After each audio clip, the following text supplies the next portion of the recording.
મંગલમ ભગવાન મંગલમ ગૌતમ મંગલમ કુંદ કુંદાર જૈન ધર્મોસ્તુ મંગલમ સર્વમંગલ મંગલ સર્વકલ્યાણ કારણ પ્રધાન સર્વધર્માણ જૈનમ જયતુ શાસન મહાદેવ્યા કુક્ષિરત્નમ શબ્દયેતરવા શ્રીરાજચંદ્ર વંદે તત્વલોચનદાય પ્રભુ તત્વલોચનદાય.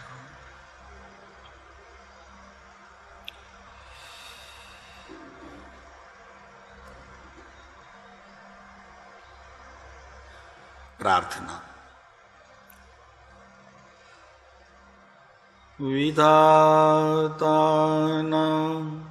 દીધાનયન કરીને બંધ જગા ભુજાએ જૂજતું કુટિલ મનનો આશ્રય લહી પ્રભુ આવી આપે નયન જગને અર્પણ કર્યું. પ્રભુ આવી આપે નયન જગને અર્પણ કર્યું. ભમતું અંદાદે જગત નવ ચક્ષે જગવ્યું. તત્વના અભિલાષી જીવો જ નવ ચક્ષુ જગવ્યું એ જ જાગે છે કે જેણે જિનેશ્વર ભગવાને કહેલા નવ તત્વનો અભ્યાસ કર્યો અને પુરુષાર્થ કરી પોતાની શક્તિ અનુસાર જીવનમાં ઉતાર્યા. એ જ ખરેખર જગતમાં જીવે છે અને એને ચક્ષુ છે કે જે ચક્ષુ જગતને જોવા તો કામ આવે છે પણ સાથે સાથે ભગવાને કહેલા નવ તત્વને પણ સાથે ને સાથે જગતની સાથે ને સાથે તત્વના નિર્ણયમાં રોકાય, પરિણામને દ્રશ્ય કરી અને જ્યાં પોતાની ત્રુટિ થાય છે ત્યાં જાગ્રત રહીને જે આત્મતત્વમાં જાગે છે તેને અહીંયા કહેવામાં આવે છે કે જગવ્યું. જગવ્યું. બાકી તો બધા ઘોર નિંદ્રામાં સૂતા છે. આખું વિશ્વ ગણતરી શું કરવી? ભલે ઉગ્યા વિશ્વે નયનો નમણા એ પ્રભુ તણા. અર્ધ મીચેલી આંખ જ્યારે જોઈએ આપણી નજર પડે ત્યારે પ્રભુ પોતાને જોવામાં તલ્લીન હોય. આપણે એમને જોઈએ એ પોતાને જોવામાં તલ્લીન હોય. અને ઉગ્યા ને શું ખીલ્યા, શું ઉગ્યા ને શું ખીલ્યા, ત્યાં કિરણ આ છેરી પ્રગટી. એનું નામ દર્શન છે. ભગવાનને જોતા જેની પલક ઢળી ગઈ અને ભગવાનના દર્શન પછી જે કિરણો ત્યાંથી પોતાના હૃદય કમળ પર પ્રવેશ્યા, કમળ ખીલ્યું, હૃદય ભીંજાયું અને પ્રભુનો તે સમયે મેળાપ થયો. એનું નામ દર્શન. બાકી દર્શન કેવા? કેવા માત્ર. ચર્મચક્ષુથી ભગવાન જોવામાં આવતા નથી. પહેલી વાત તો એ છે કે જે એમ સમજે છે કે હું ચર્મચક્ષુથી ભગવાનને જોઉં છું, એ વાત બિલકુલ ઠીક નથી. કેમ કે અનંતકાળ તો આવું બન્યું છે. કૃપાળુ દેવે પણ હે પ્રભુના દોહરામાં લીધું ને કે અનંત કાળથી આથડ્યો વિના ભાન ભગવાન. કે પ્રભુ આપને આ ચર્મચક્ષુથી તો જોયા અનંત કાળમાં અનંત વાર, પણ હૃદય ચક્ષુએ કોઈ દિવસ જોયા નહીં. એના કારણમાં મૂળ તો તમારા પ્રત્યેનો વિરહ વિયોગ અને ભક્તિનું કોઈ ઝરણું અંદરમાં પ્રગટ્યું નહીં. પછી આપ પ્રકાશ કેમ ફેંકો? એ પ્રકાશના કિરણો આપ ફેંકો તો મારું અહીંયા કંઈ કામ થાય. અને મારી એટલી ખામી કચાશ. તો આજે અમે અહીંયાથી બોલાવીએ છીએ, તમારે બધાએ એ બોલવાનું છે. કોઈ મૂંગું નહીં રહે. ખબર પડી જશે અમને, રહેશે તો. બહુ સારા બોલ છે. ઓમ નમઃ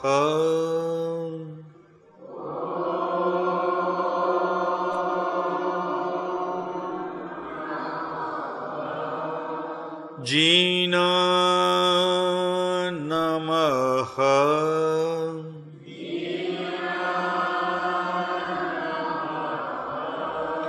શીદમ નમઃ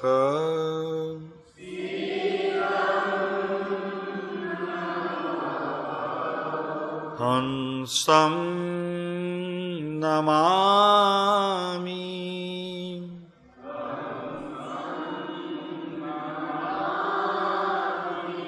હંસ હંસ પરમહંસ આત્મા હંસં નમામિ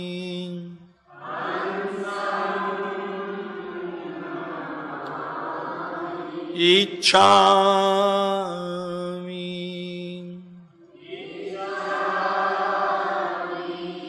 ઈચ્છામિ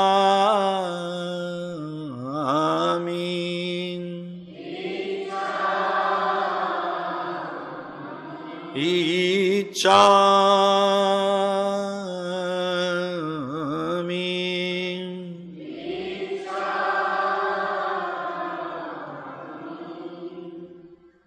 પંચ પરમેષ્ઠીને નમસ્કાર. એને સાંભળવા માગું છું. જીન નમઃ જીન પરમાત્માને સાંભળવા માગું છું. સિદ્ધ પરમાત્માને સાંભળવા માગું છું. હંસ મારો આત્મા પ્રભુ જે બેઠો માહે એને સાંભળવા માગું છું. ઈચ્છામી ઈચ્છા કરું છું. એમ કરી અને સ્વાધ્યાયની શરૂઆત, પ્રવચનની શરૂઆત સાંભળવા માગું છું. મેં ઈચ્છા કરી છે સાંભળવાની, એટલે સાંભળું છું. ટાઈમ થયો 10 વાગ્યાનો ને સાંભળું છું એમ નહીં. 10 વાગે પ્રવચનનો નહીં, એમ નહીં. હું ઈચ્છું છું. ઈચ્છામી, જીનને સાંભળવા ઈચ્છું છું. ઓમકાર નામ પંચ પરમેષ્ઠીને સાંભળવા ઈચ્છું છું. સિદ્ધ પરમાત્માને સાંભળવા ઈચ્છું છું. અને મારી અંદર રહેલો જે હંસ છે, પરમહંસ છે કે નહીં બધામાં, એને હું સાંભળવા ઈચ્છું છું. એનું નામ છે ઈચ્છામી. આપણે વિષય ચાલે છે શ્રીમદ રાજચંદ્ર વચનામૃત શાસ્ત્ર છે, ગ્રંથ છે. એમાં ચાલે છે ક્ષમાપનાનો પાઠ. બોલ ચાલે છે 10મો 11મો બોલ ચાલે છે.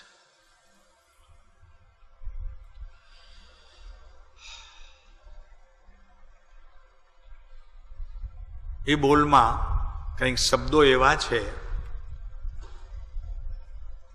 આમાં છે ને ભાઈ, આવી ગયું ને, સૂત્ર 56મો, મોક્ષ માળામાં 56મું સૂત્ર, ગાથા 56 કહો, સૂત્ર 56 કહો. કેટલા મેં પાને છે? 100માં 2 કમ, 98.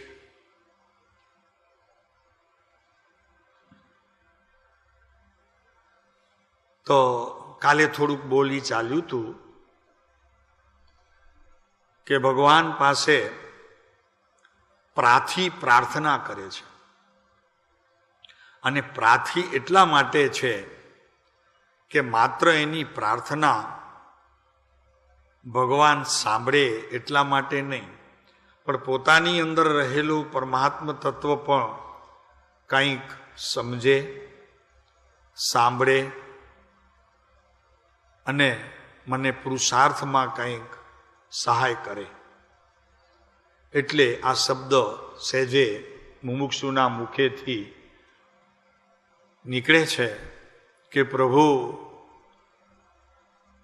મારામાં વિવેક શક્તિ નથી.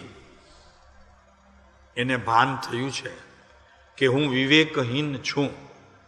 કેમ કે જ્યાં સુધી વિવેકહીન છું એનું ભાન ન થાય ત્યાં સુધી આવો નિર્ણય ન થાય. નહીતર તો સ્વચ્છંદે ઘણું બધું મને આવડે છે તો એની વાત કરે, પણ અહીંયા તો લઘુ ભાવે મારામાં વિવેક શક્તિ નથી. કેમ ખ્યાલ આવે છે? તો કે હજી આત્માનો એક અંશ પણ નિર્ણયરૂપ થયો નથી.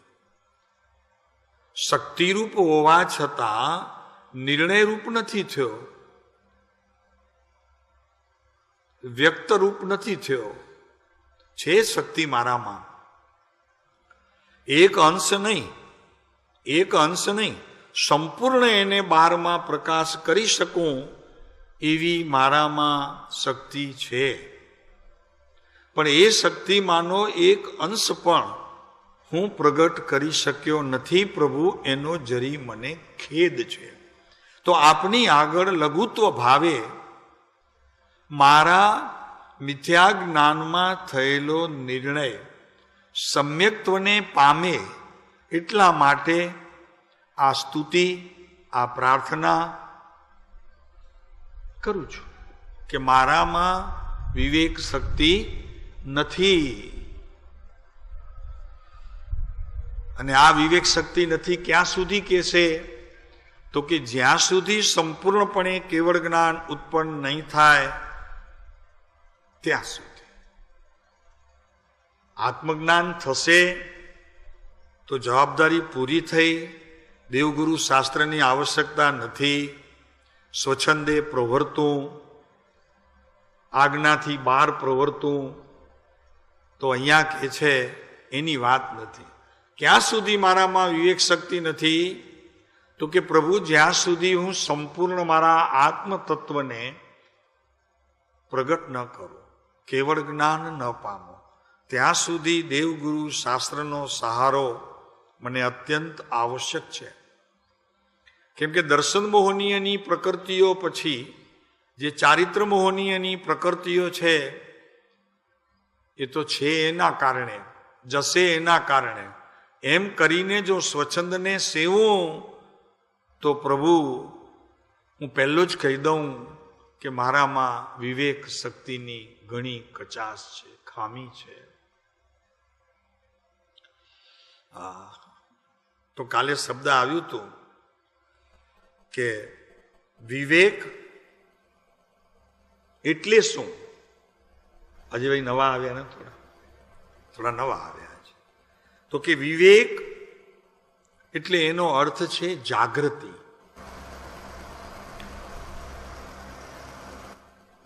આત્માની જાગૃતિ, જ્ઞાન સ્વભાવની જાગૃતિ. છે એમ નથી કહેવું. વિવેક શક્તિ નથી તો જાગૃતિના કાર્યમાં મારું વર્તમાન સમયે એની સાથે તાલમેલ રાખું છું. તાલમેલ રાખું છું. જ્ઞાનની પ્રત્યેક પરિણમતી પર્યાયમાં મારા એક સમયના જ્ઞાનને તાલમેલમાં રાખું છું. એનું નામ જાગૃતિ છે. તો વિવેકનો અર્થ છે જાગૃતિ. વિવેકનો બીજો અર્થ કાલે આવ્યો તો હોંશ. હોંશ હોંશ એટલે બેહોશી નહીં. હોંશ હોંશ એટલે ઓલું ધગસ ને ઉત્સાહ નહીં. હોંશ એટલે સતત જાગૃતિ. પણ સાહેબ આ જાગૃતિ તો આત્મ અનુભવ પછી રહે છે ને, તો એની સહજતા છે. અહીંયા જરી પુરુષાર્થ છે.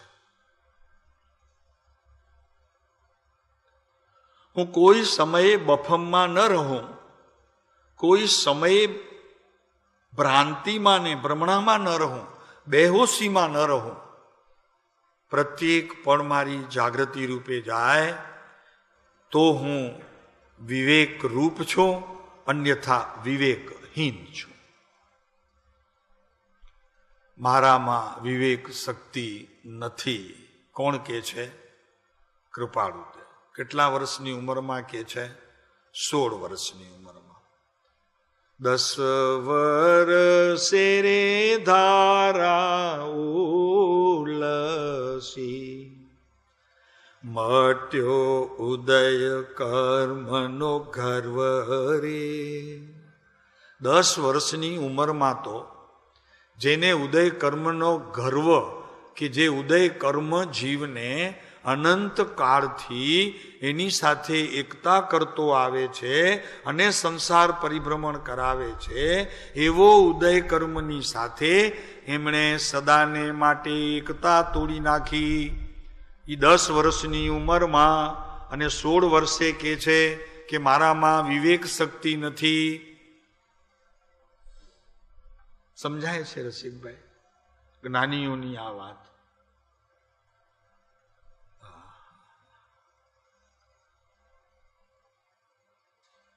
10 વર્ષે ધારા ઉલસી. કેવી ધારા ઉલસી?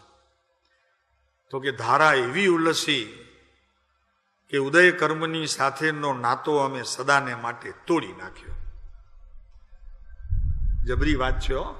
ઉદય કર્મની સાથે નાતો તોડવો એટલે શું? તો કે અજ્ઞાનનો પોતાની પર્યાયમાં અભાવ કરવો, અથવા કહો તો નવીન બંધના જેટલા પ્રકાર એ બધા પ્રકારનો ઉપશમ થવો. તો કે સાહેબ ઉપશમ તો 24મા વર્ષે થયું ને.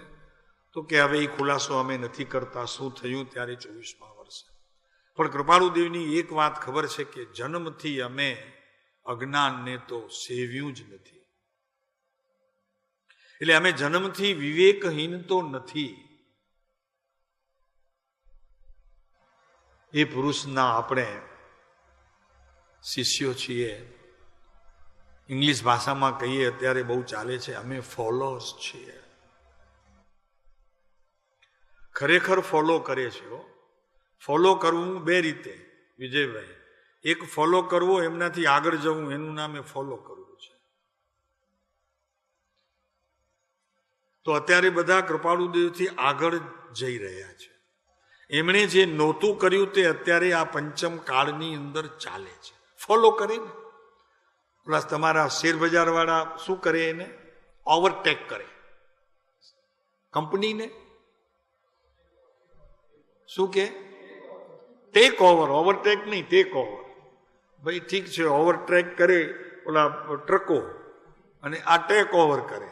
ભલે ભાઈ ટેક ઓવર. એમ અહીંયા આ કાળમાં ટેક ઓવર ચાલે છે.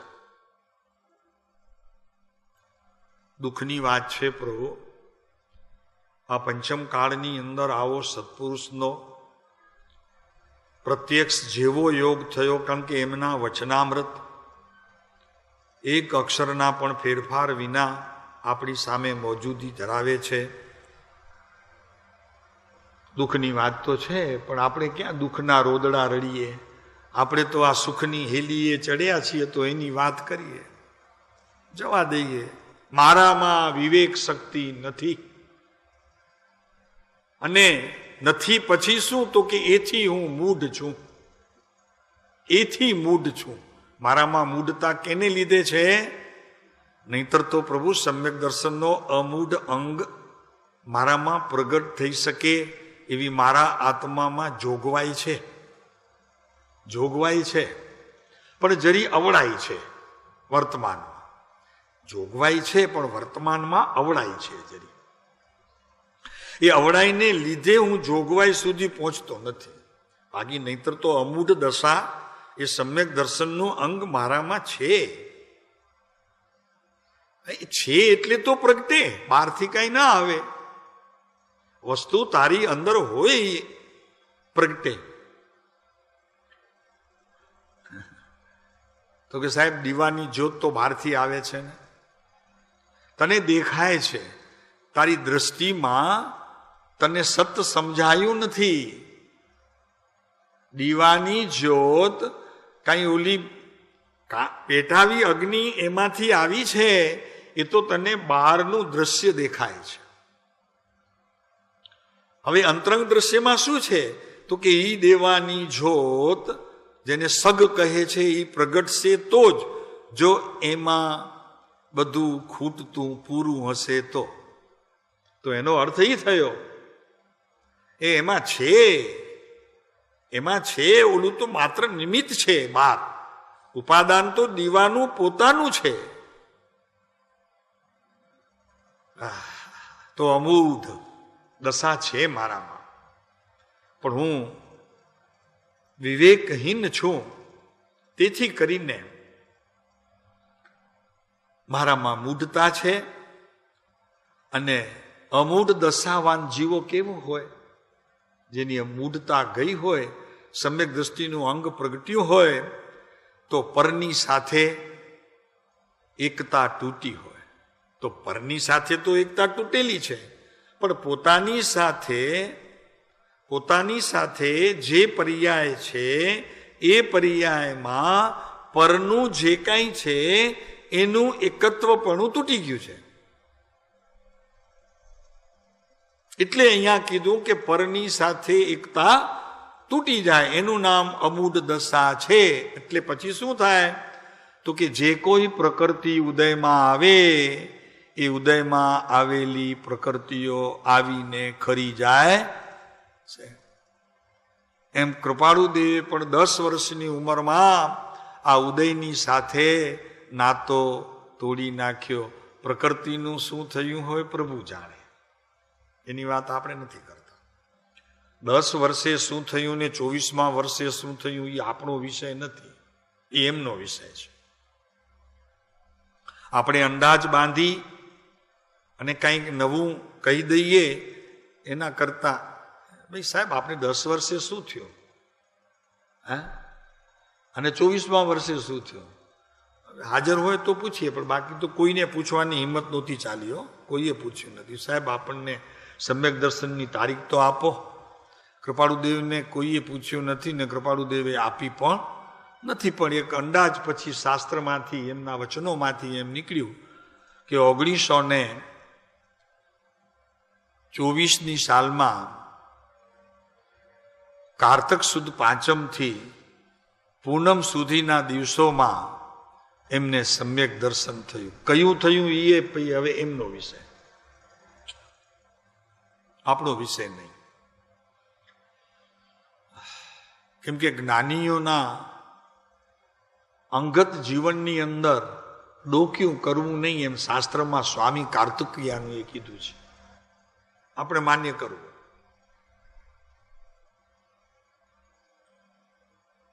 સો નવીનભાઈ,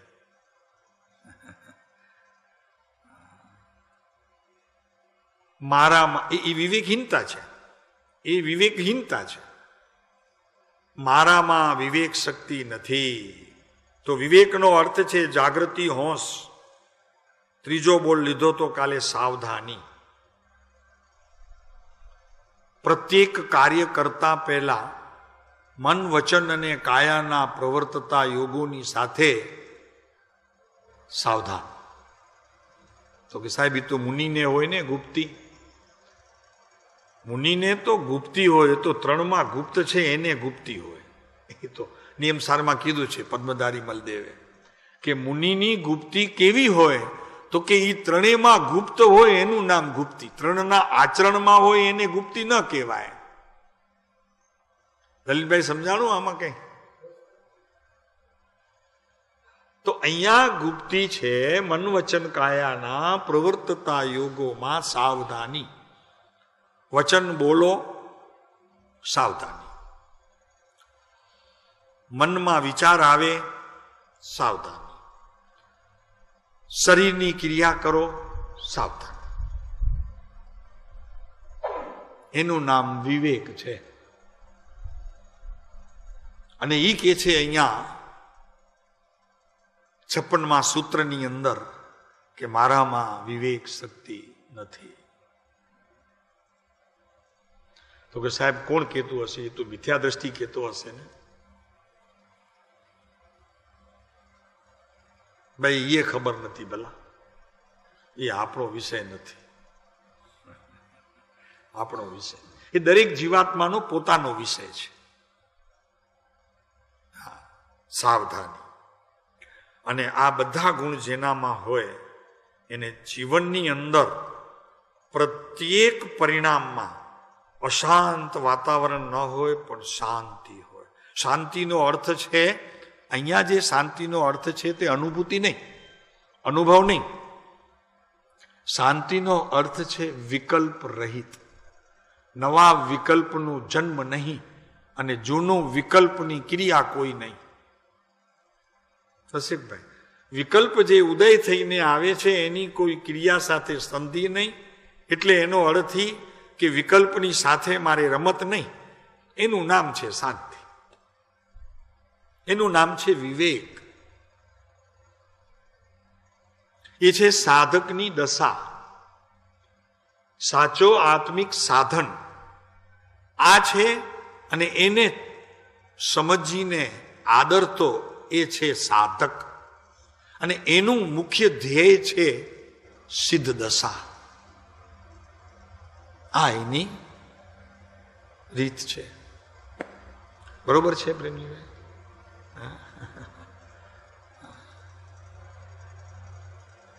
શાંતિ. શાંતિ અહીંયા એ ન લેવી, સમ્યક દર્શનની શાંતિ નહીં.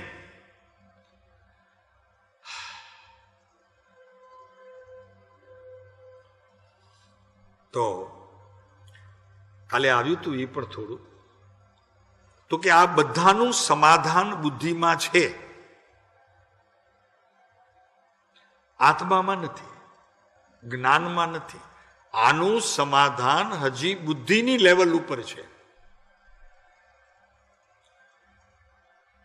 અને કૃપાળુદેવે લીધું છે વ્યાખ્યાન સારમાં કે બુદ્ધિથી મુકરર થયેલો કોઈ પણ નિર્ણય સમતોલ છે એમ સમજવું નહીં. છે એમ ન બોલશે. અને પછી કીધું તો કે સમસ્યાઓ તો અંદર છે. સમસ્યાઓ વિવેકહીન છું, વિવેક રૂપ છું. એની સમસ્યાઓ તો તારી પાસે અંદર છે, બહાર નથી. સમસ્યાઓ અંદર છે, સમાધાન બુદ્ધિમાં છે.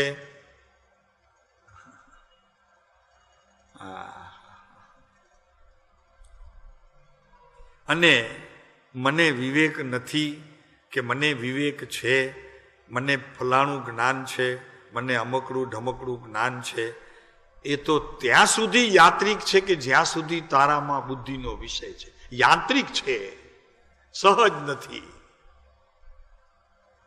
સમજીએ પ્રભુ, આ કૃપાળુદેવનો આ ક્ષમાપનાનો પત્ર છે ને એ સમ્યક દર્શનનો વિષય છે. કેમ? તો કે અમે એક સહેજ મજાક કાઢી. તો કે સમયસારની 11મી ગાથા એ કાનજી સ્વામી એટલે કે ગુરુદેવે એમ કહ્યું કે તો આ જૈન દર્શનનું પ્રાણ છે. તો 6 ને 5 11. આ કેટલામી સૂત્ર થયું? 56. કેટલા થયા સરવાળો?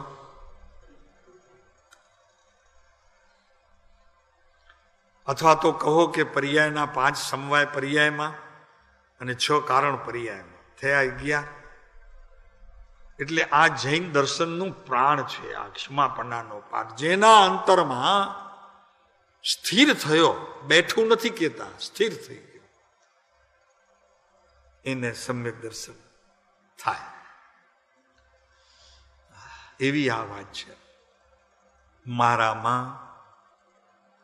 મારામાં વિવેક શક્તિ નથી. પ્રભુ, મેં હજી મારા જીવનમાં કોઈની આજ્ઞા સ્વીકારી નથી, અને આજ્ઞા વિનાનો ધર્મ હોઈ શકે નહીં એમ સૂત્ર કૃતાંગમાં કહ્યું, શ્વેતંબર સંપ્રદાયમાં. આણા એ ધમ્મો, આજ્ઞા એ જ ધર્મ છે, આજ્ઞા વિનાનો ધર્મ હોઈ શકે અને નહીં. તે આજ્ઞા કોની? ગુરુની આજ્ઞા. દેવ આજ્ઞા ના આપે. સમોસણમાં બેઠા હોય તો દેવ આજ્ઞા ના આપે, ગુરુની આજ્ઞા. રસિકભાઈ આવું છે પ્રભુ? હા. તો બાકી બધી જેટલી સ્મૃતિઓ જ્ઞાનની છે એ બધી યાંત્રિક છે, અથવા તો કહો કે બધી તાંત્રિક છે.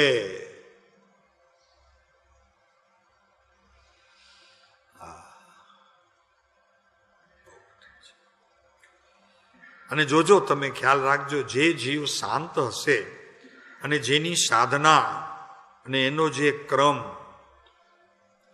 યથાવિધિએ અંતરંગમાં ચાલતો હશે, એ જીવ સમતોલ હશે, સમસ્થળ હશે, સમતોલ હશે. કોઈ તમે એને પ્રશ્ન કરશો તો જલ્દી હા પણ નહીં કે અને જલ્દી ના પણ નહીં કે, વિચારીશ. શું હોય? શું ઉત્તર હોય? વિચારીશ. તરત હા ન કે. હા, બેઠા જ તમારી ઉપર, તમારે જીરીક ઉપર જુઓ પાછળ. હા, એમ જલ્દી હા ન કહે, જલ્દી ના ન કહે, સમતોલ. પરિણામ છે પરિણામ. પણ વિવેકી જીવ કોઈ દિવસ જલ્દી નિર્ણય કરશે ખરો, પણ આપશે. નિર્ણય કરશે પણ આપશે નહીં.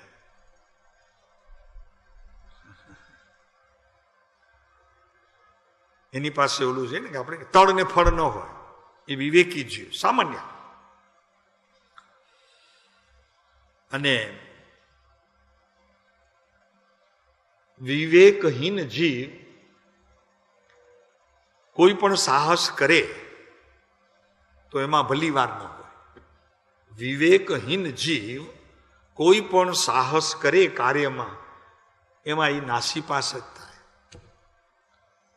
એમાં એની ભલી વાર ન હોય. અને વિવેકથી જે જીવ સમતલ હોય એનું પ્રત્યેક કાર્ય લાભદાયક હોય. એટલે સૌથી પહેલા સમ્યક દર્શનની ભૂમિકામાં પ્રગટ થતા પહેલા આ વિવેકને ખૂબ સમજી લેવું જરૂરી છે.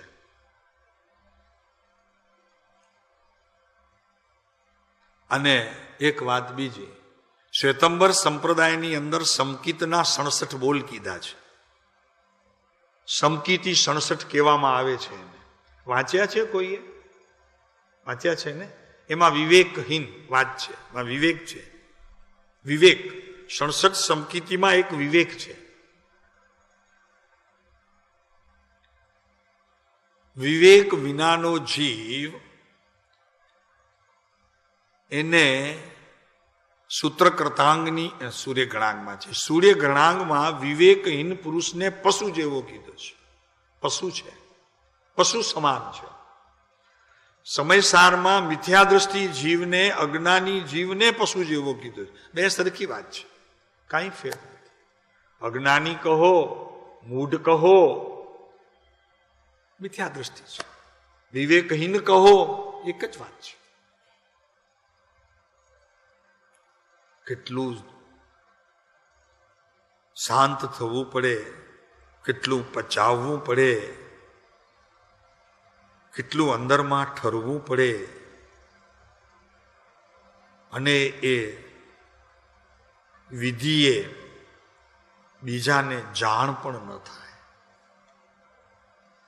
આ કઈ કહેવાની વાત થોડી છે બધા. જો કહેવાની હોત તો કૃપાળુદેવે કઈ ન દીધું હોત કે અમને સંકિતની તારીખ છે, લખી રાખો, ઉજવણા કરજો ભલા. જો ને નથી ઉજવ્યા તો જોજો, હું આવીને ત્યાંથી ઠપકો આપીશ, કોઈનું કામ થવા નહીં દઉં. કીધી તારીખ આપી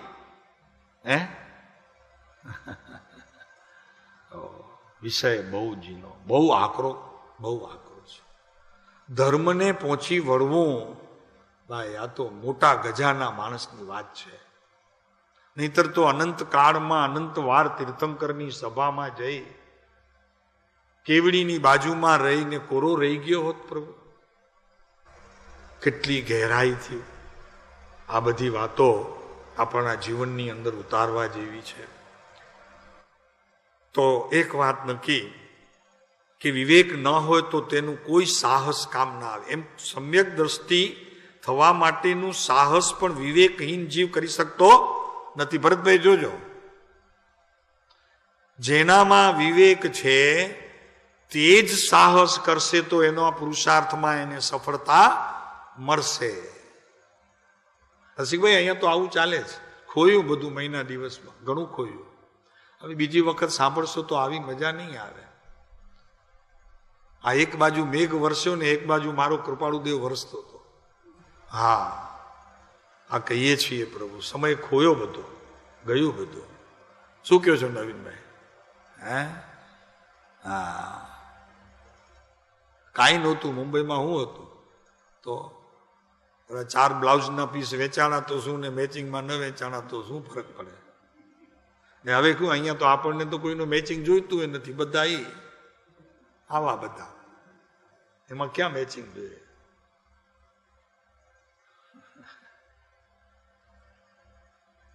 શાંતિભાઈ અહીંયા બેઠા હોય સવારના, પણ અહીંયા કલાકવાર અવાય નહીં. સાહેબ ટાઈમ નથી મળતો. યમરાજા આવે બોલાવા ત્યારે કોઈ કહે છે ટાઈમ નથી મળતો, તો કે હમણાં નહીં આવું, કહી દો. પેલા એમના અનુચર આવે યમરાજાના, કહી દો. હવે અનુચર સમજો છો ને? બીમારીની છેલ્લી ઘડી એના અનુચર છે, એને મોકલાવ્યા છે. કારણ કે સીધે સીધું હું લઈ નથી, જીવંત માણસને લઈ જતી નથી લઈ જતો. યમનો દેવ છે ને મોટો, એ ના પાડે, જીવતાને નહીં લઈ આવતો. અહીંયાનું કામ જ નથી. એ જીવતા તો પૃથ્વીલોક ઉપર જ સારો. એના ત્યાં તોફાન કરે, અહીંયા આવીને તોફાન કરે, એ અમને ન પોસાય. સમજાણો? એમ યમદેવ યમરાજાને કે તો કે એ બધા તોફાન એ જીવતા માણસના ત્યાં પૃથ્વી ઉપર હારા, અહીંયા નહીં લઈ આવતો. અહીંયા તો મરેલાને જ લાવજે, તો એની હું વિધિ કરી દઈશ બીજા ભાવમાં જવાની. એની લાયકાત પ્રમાણે આપી દેશું. ના પાડ્યો તો અહીંયા કે છે અનુચર એટલે શું?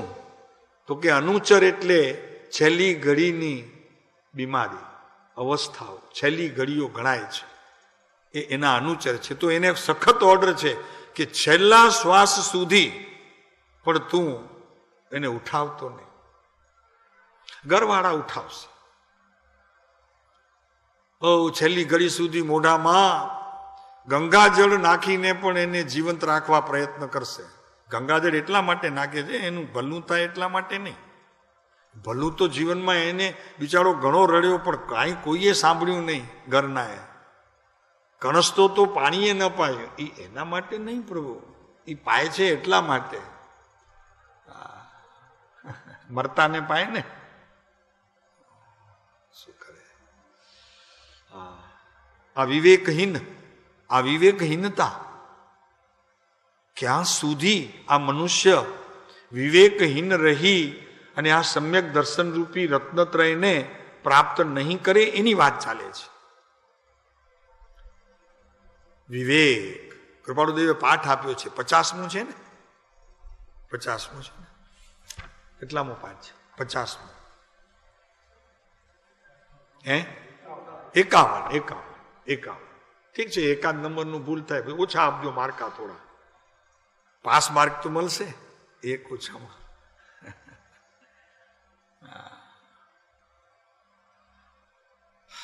આખો પાઠ આપ્યો છે વિવેક.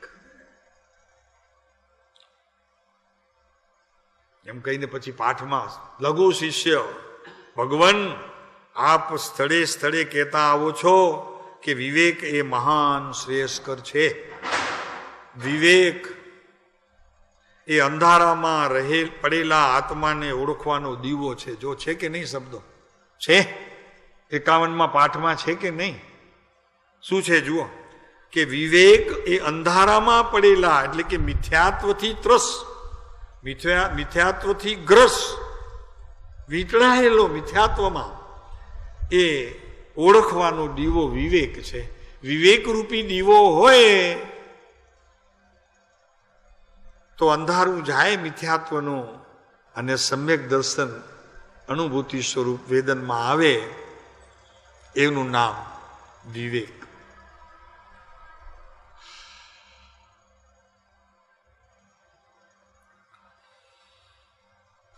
અને એવો જે વિવેક જેનામાં પ્રગટ્યો એ સત્ય સાથે, સત્ય સાથે, સત સાથે એને તરત જોડાણ મળશે, અથવા તો કહો તે પોતે જોડાઈ જશે. જોડાઈ જશે એનો પ્રયત્ન સતત જેનામાં વિવેક પ્રગટ્યો એ તરત જ સતનામ આત્મા સાથે જોડાઈ જશે. છે ને? અંધારામાં પડેલા આત્માને ઓળખવાનો દીવો છે. ઓળખે ક્યારે? વિવેક રૂપી દીવો હોય તો. છે કે નહીં શબ્દ? પહેલા 51માં વાંચ્યું, એમાં છે. બધાએ વાંચ્યું કે નહીં? જેના હાથમાં પુસ્તક છે. વિવેક વડે કરીને ધર્મ ટકે છે. એમ નહીં કે વિવેક પ્રગટ્યો એટલે પાછો સ્વચ્છંદી થઈ ગયો. એમ નહીં. એમ હશે તો ટકશે નહીં. એ પાછો આવીને ટકવામાં પણ વિવેક, સમ્યક દર્શનને, આત્માની અનુભૂતિને ટકાવવા માટે પણ વિવેક તો જરૂરી છે. વિવેક જો ચૂકે તો ધર્મ ટકે નહીં. વિવેક નથી ત્યાં ધર્મ નથી. શું કરે? બહુ કઠણ પ્રભુ. જ્યાં આંખ મિચોલી ખેલાય છે, જૂઠા વચનોનો જ્યાં સહારો લેવાય છે, સતને ચૂકી જવાય છે. આંખ મિચોલી ખેલે, પણ આંખ મિચોલી પ્રભુ સાથે ખેલવી જોઈએ. પલકથી, પલકથી, પલકથી ખેલવી જોઈએ, આંખથી નહીં. આંખને પલકમાં ફેર છે ભાઈ. હા, પલક છે તે જે વખતે આંખમાં વિષ હોય છે તે વખતે પલક એને ઢાંકી દે છે. હા, એ પલકનું તો એ કાર્ય છે, ઢાંકી દે પલક. અને જે વખતે આંખમાં અમૃત હોય તે વખતે પલક ખુલી અને પ્રભુની સાથે પોતાનું લય જોડી દે છે. હા, તો વિવેક સાથે તરત જ સત્ય જોડાઈ જાય છે. અને કૃપાળુદેવ કહે છે કે વિવેક વડે કરીને ધર્મ ટકે છે. વિવેક નથી ત્યાં ધર્મ નથી. જે અસત્ય છે, સ્વચ્છંદ છે, અવિવેક છે, કસાયો છે, કલહ છે, માયા છે, છળ છે, કપટ છે, ત્યાં વિવેક હોઈ શકે નહીં. અને જો વિવેક ન હોય તો ત્યાં ધર્મ હોઈ શકે નહીં. ધર્મ હોઈ શકે નહીં, ધર્મ પ્રવેશી શકે નહીં. ધર્મને પ્રવેશવાનો દ્વાર પણ ત્યાં બંધ છે, લોક. ધર્મ પ્રવેશી પણ નહીં.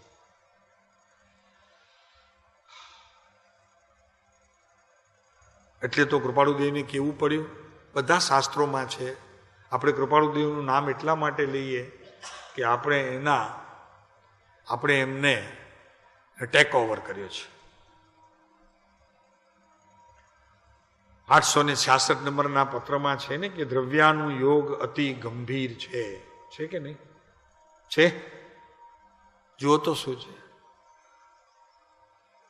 શબ્દો વાંચો તો.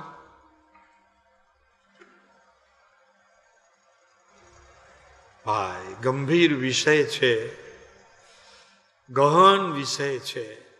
અરે એની વાતો પણ ક્યાંક ક્યાંક હોય છે. એમ છે શબ્દ જુઓ, વાંચો પ્રેમજીભાઈ. 632 છે, 866 શ્રી ભવાની તેજસુખ પાંચમ 1955. દ્રવ્યાનો યુગ પરમ ગંભીર અને પરમ ગંભીર છે અને કેટલું સૂક્ષ્મ હશે? ઢાકાની મલમલ જેવડું, કે પછી ઓલા તમારા જડિયા હીરામાં જે નાના નાના ઓલા મેલે કેવો હોય વિજય? મેલેને જે જડવું હોય એને કારીગર કેવો જોઈએ? ઉસ્તાદ જોઈએ, ઉસ્તાદ. હે તો ઈ જડી શકે ને? એમ અહીંયા વિવેક રૂપી બુદ્ધિ જેની જડી તે કારીગર છે. કેવો કારીગર છે? હે કે આત્માના પ્રત્યેક પ્રદેશોમાં પર્યાયે તે ગૂંથતો જાય વિવેકને, અને અંતર સ્થિર થતો જાય. એટલી સૂક્ષ્મતા એનામાં જ્ઞાન રૂપે પ્રગટતી જાય. તેટલો એ ગંભીર અને ગહન થતો જાય. તેટલો એના માલની કિંમત વધતી જાય. માલની કિંમત વધે ને બીજું વધે. સૂક્ષ્મ બારીક હોય તો માલની કિંમત વધે ને, બીજું શું વધે? તો તારો માલ કેવો છે ભાઈ, એની કિંમત વધશે. હમણાં તો કાંઈ કિંમત નથી. મરી ગયો તો બોલો ભાઈ રામ, રામ બોલો ભાઈ રામ. પછી થોડુંક કંઈક ભણ્યો હોઈશ ને કંઈક વ્રત તપ જપ કર્યા હોય તો બેસાડશે. અને કંઈક એનાથી આગળ ગયો હોઈશ તો તારી શું કાઢશે? શું કહેવાય ઓલી પાલખી એ પાલખી કાઢશે. જય જય ભદ્રા, જય જય શું બોલે છે બીજું? હે નંદા, જય જય ભદ્રા, જય જય નંદા એમ બોલશે. અને પછી જો સદંતર આત્માને પ્રાપ્ત કરી અને વયો ગયો હશે, સમ્યક દર્શન રૂપી રત્નત્રયને પ્રાપ્ત કરીને વયો ગયો હશે, તો એને શું કરશે બિચારા? કાંઈ નહીં કરશે, કારણ કે એમને ખબર જ નથી, અનુભવ નથી. પણ ત્યારે એ જીવ શું બોલશે? તો કે હું મારા આત્મામાં લીન થાઉં છું. મનસુખ, બાને સાચવજે. ઘણા એમ કહે છે કે બાને સાચવનો વિકલ્પ આવ્યો તો એટલો આત્મા ખોયો કે નહીં? હા, તું એટલે સુધી પહોંચ, એટલું ચાલશે, વાંધો નહીં. બાને સાચવવાની વાત તારી, છૂટ લે બસ, ત્યાં સુધી તો પહોંચ. ભૂલ દેખાય તો એ કૃપાળુ દેવે હા જો અહીંયા કીધું બાને એટલો શું કામ વિકલ્પ આવ્યો? જો એટલા અટક્યા ને ભાઈ, તને એટલી છૂટ લે ને, તું એ કહેજે, પહોંચ તો ખરો ત્યાં.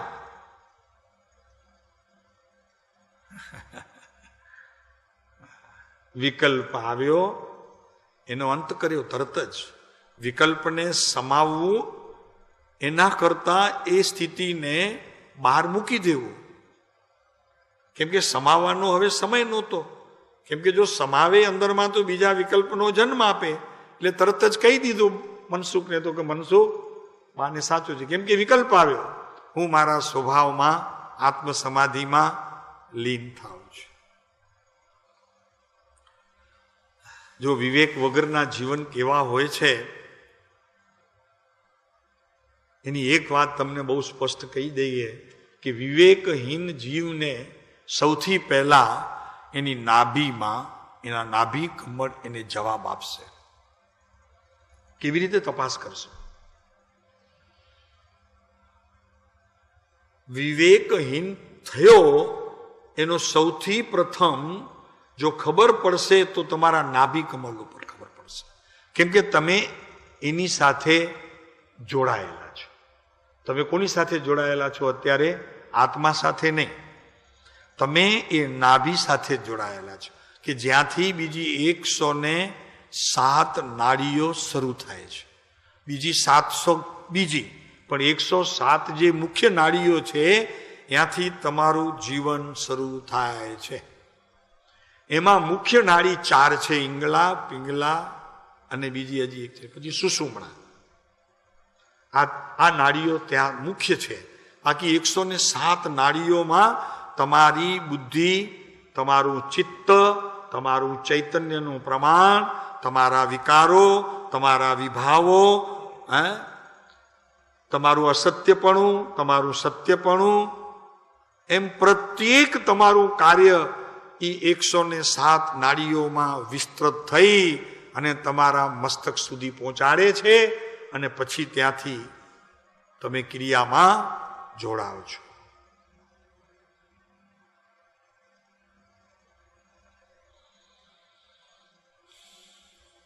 ભરતભાઈ, હવે આ નાડીને જાગૃત કરવી પડશે અને નાડીને જાગૃત કરવા માટે વિવેક કરવો પડશે અને વિવેકને જાગૃત રાખવા માટે ગુરુ શોધવા પડશે પ્રત્યક્ષ. પછી ભલે એમને જ્ઞાન હોય કે ન હોય એ જોવું નહીં, એ એમનો વિષય છે. ગુરુનું ગુરુ જાણે એમ આવે છે, બોલ નિયમ સારમાં એમ આવે છે. ગુરુનું ગુરુ જાણે, તારે તારું કરવાનું, ગુરુની ચિંતા તારે નહીં કરવાની, તારે ગુરુ માનવાના. રસિકભાઈ એમ છે, ગુરુનું કર્યું ગુરુ જાણે.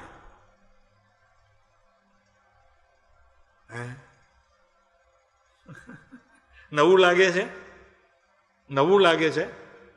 કૃપાળુદેવ ધંધો કરતા હતા, હીરાનો ને 4 દીકરા હતા ને કોઈ બ્રહ્મચારી આવ્યો હોય તો ગુરુ ન માને એમને? શું તો રખડી માર્યો સમજો. એમને 4 છોકરા જોયા, ધંધો જોયો, રખડી માર્યો. તો ગુરુનું ગુરુ જાણે, એમનું ઈ જાણે.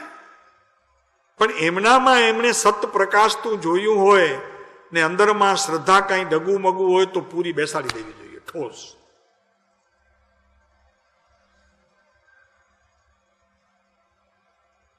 અરે તમે અહીંયા બેઠા છો, અમે તો કહીએ છીએ કે 4 દીકરા વાળો અહીંયા આવે, તમે ગુરુ માનો, એ વાતમાં માલ શું છે?